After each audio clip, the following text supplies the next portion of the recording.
నా పేరు ఎం మధుశ్రీ మేడం. నా ఏజ్ 17 ఉంటుంది మేడం. నేను ఉదయం లేస్తా, ఊడుస్తా, చల్లుతా, ముగ్గేస్తా, గమ్మలు వేస్తుంది, స్టవ్ తుడుస్తుంది, గిన్నెలు పెట్టేస్తుంది, ఇంకా వంట చేస్తుంది. నేను రెడీ అయ్యి తిని బాక్స్ పెట్టుకొని వెళ్తా. నేను ఇంటర్మీడియట్ సెకండ్ ఇయర్ ఎంపీసీ చదువుతున్నాను, అచ్చంపేట్ గర్ల్స్ కాలేజ్. ఒక్కటే బస్సు వస్తుంది మేడం మా ఊరికి. ఇంకా బస్సు పోతే ఇంకా బస్సులే ఉండవు, ఇంకా ఆ రోజు కాలేజ్కే పోవద్దు.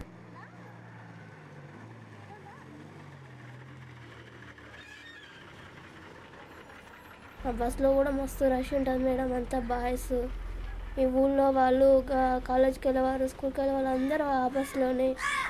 ఇంకా బాయ్స్ ఒత్తుతుంటారు, సీట్ దొరకకపోతే నిలబడాలి, అంత ప్రాబ్లం మేడం.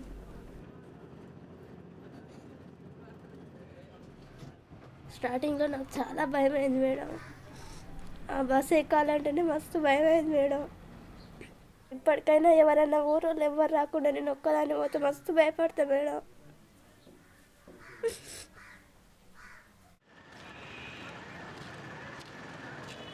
క్లాస్లో 10 మెంబర్స్ ఉంటాం మేడం.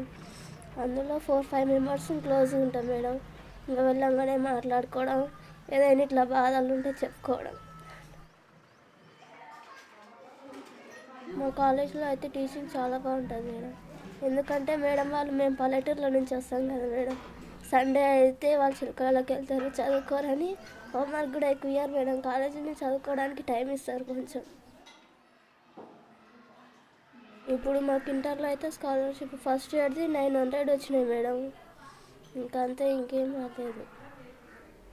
నోట్స్లకు ఒక 200 అవుతాయి. ఎగ్జామ్ ఫీజు ఒక 300 ఉంటుంది మేడం. తర్వాత బస్ పాస్ మంత్లీ 225, మొత్తం 4,000 అవుతాయి మేడం.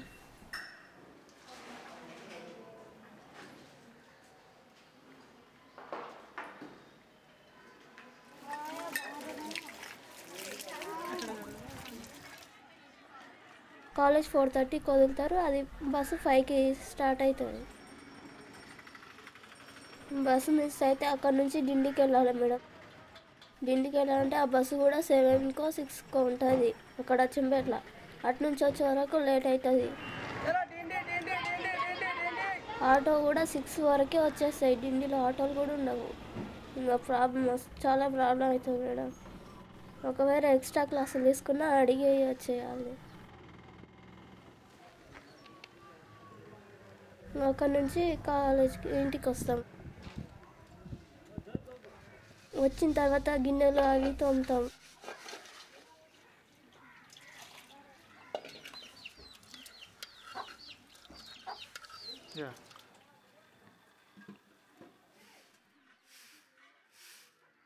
తోమిన తర్వాత ఇంకా చదువుకుంటాం మేడం. నైట్ 6:30 నుంచి ఇంకా పడుకునే వరకు. బాగా అలసిపోయిన రోజు 9కే వండుకుంటాం మేడం. ఇంకా బాగా చదవాలి ఉంది అన్నప్పుడు 11కి అట్లా 10కి వండుకుంటాం. ఎగ్జామ్ టైం అయినా ఎప్పుడైనా ఇట్లనే ఉంటుంది మేడం.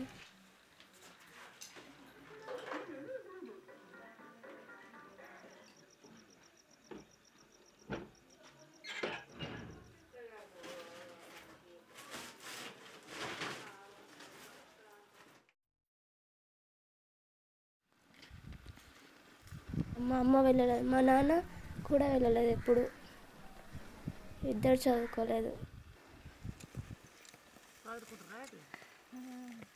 మాకేం రాదు మేడం, నాకు చదువు రాదు కాబట్టి మా పిల్లలనన్నా చదివిద్దాము, ఇంకా వాళ్ళన్నా మంచిగా అవుతారని కష్టపడి చదివిస్తున్నాం మేడం. ఇంకా మా నాన్న ఇప్పుడు 3 years అయింది చనిపోయి.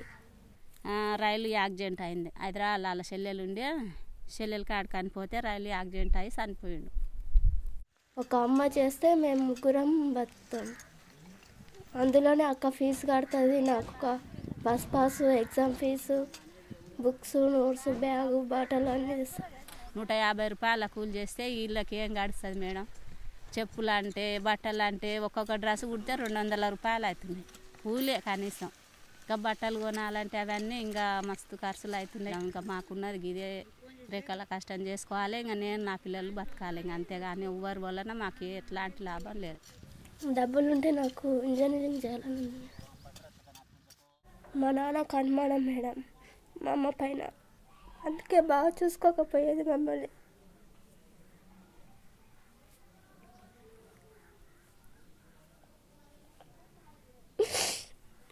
మేము చిన్నప్పటి నుంచి ఈ ఊళ్ళో ఉండలేదు మేడం.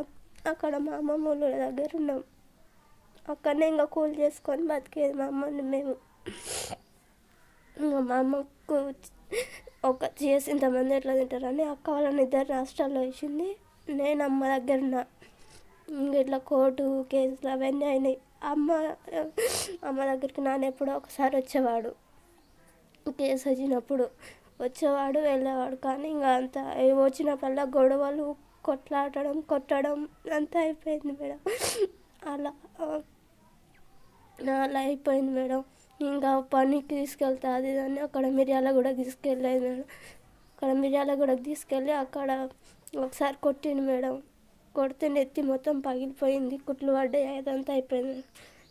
ఇంకా తర్వాత మళ్ళీ నాగర్కర్నూలుకి తీసుకెళ్ళిండు. తర్వాత ఊరికి తీసుకొచ్చిండు. అట్లనే 4-5 ఊర్లు తిరిగినా మేడం. అట్లా వాళ్ళు వెళ్ళినప్పుడల్లా నేను వాళ్ళ ఇంటి వెళ్ళేది. ఇంకా ఒక్కొక్క సంవత్సరం ఒక్కొక్క స్కూలు ఒక్కొక్క అంతా వేరేగా ఉండేది మేడం.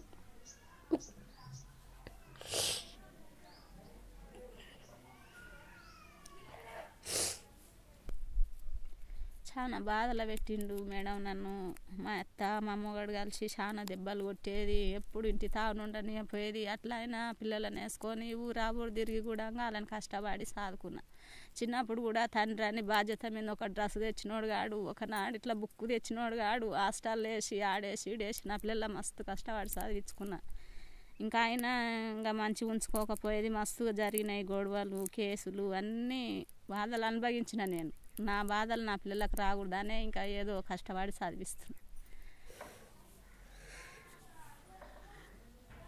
మస్తుగా అనుభవించి ఇంకా పిల్లలు ఏదో బతకాలి కదా అని పిల్లల కోసం బతికేది. కానీ కొట్టి రెక్కలు లేకుండా చేసిండు. ఇప్పుడు అన్నీ ఏడు వాడ గుంచుతాయి. ముసురుకొని పంతే ఎవరు తినమనేటోళ్ళు లేడు, చేసి పెట్టేటోళ్ళు లేడు. ఇంకా పిల్లల కోసానికి బతికే కాలం ఉంది మేడం. ఇంకా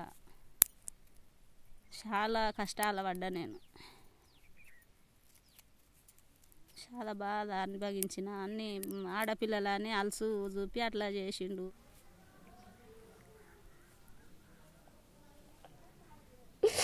ఇంకా నేను ఉండ కాబట్టి నాకు ఇప్పుడు అనుభవించే కాలం ఉంది. ఇంకేం చేయాలి మేడం. మస్తు కష్టాలు పెట్టిండు. దెబ్బలు కొట్టి నన్ను రెక్కలు లేకుండా చేసి.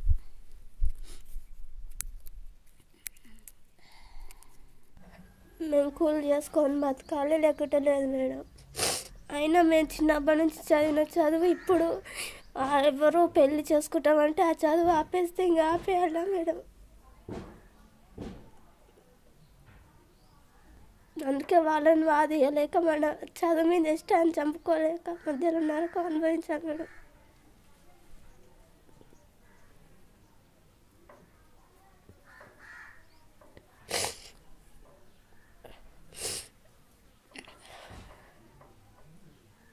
అందుకే మేము కూడా హాలిడేస్లలో వెళ్తాం మేడం కూలికి.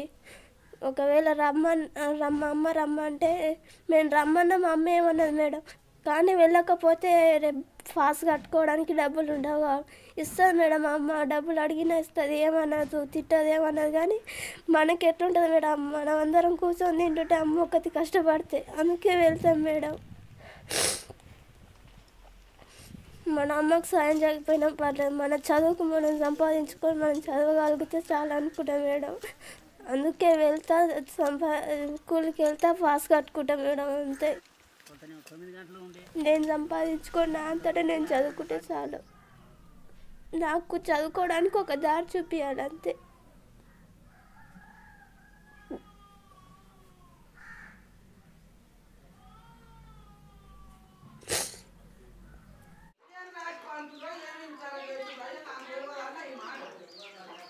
పిల్లలను చిన్నప్పటి నుండి నేను కష్టపడి హాస్టల్లో వేసి చదివించిన మేడం. నాకు చేసుకున్నోడు సహకరించలేక అనుకున్నోళ్ళు సహకరించాలి.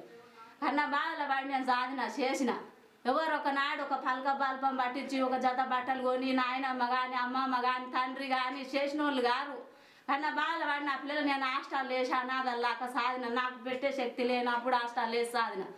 ఇవే ఇంకా చాలా బాధ పెట్టిస్తుంది నన్ను.